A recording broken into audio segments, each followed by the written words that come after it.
Hydraulic system वो तकनीक है जो छोटी सी ताकत को कई गुना बढ़ाकर भारी भरकम मशीनों को हिलाने की क्षमता देती है और इसी वजह से JCB, cranes, car lift, escalator, dumper और इंडस्ट्रियल मशीनें काम कर पाती हैं। इस सिस्टम की नींव एक साधारण लेकिन शक्तिशाली सिद्धांत पर टिकी है जिसे पास्कल का नियम कहते हैं।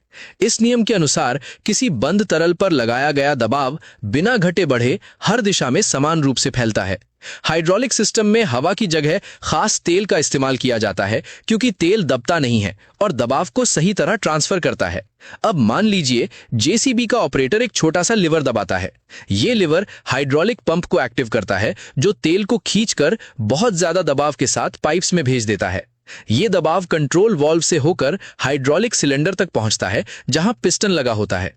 जैसे ही दबाव वाला तेल सिलेंडर में घुसता है, पिस्टन आगे की ओर धक्का देता है और वही पिस्टन जेसीबी की भारी बकेट को ऊपर उठा देता है। कमाल की बात यह है कि पिस्टन के एक सिरे का एरिया छोटा होता है और दूसरे सिरे का एरिया बड़ा। दबाव दोनों जगह समान रहता है लेकिन बड़ा एरिया होने की वजह से बल कई गुना बढ़ जाता है। इसलिए कुछ किलो का दबाव कई टन का वजन उठा लेता है।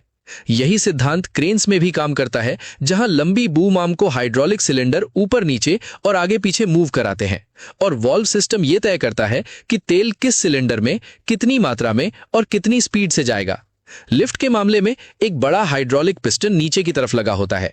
जैसे ही पंप तेल को पिस्टन की नीचे भेजता है, केबिन ऊपर उठता है और जब तेल वापस टैंक में छोड़ा जाता है तो केबिन धीरे धीरे नीचे आ जाता है। सुरक्षा के लिए प्रेशर रिलीफ वाल्व लगाया जाता है ताकि दबाव ज्यादा होने पर सिस्टम फेल न हो और चेक वाल्व ये सुनिश्चित करता है कि तेल वापस न बह जाए। हाइड्रोलिक सिस्टम की सबसे बड़ी ताकत इसकी स्मूथ कंट्रोल, जबरदस्त पावर और भरोसेमंद डिजाइन है। यही कारण है कि जहां मोटर या गियर फेल हो सकते हैं वहां हाइड्रोलिक्स आराम से काम करता है। सरल शब्दों में हाइड्रोलिक सिस्टम तरल के दबाव को हथियार बनाकर इंसान की छोटी ताकत को मशीनों की विशाल शक्ति में बदल देता है और इसी वजह से आधुनिक कंस्ट्रक्शन और इंडस्ट्री की रीढ़ माना जाता है।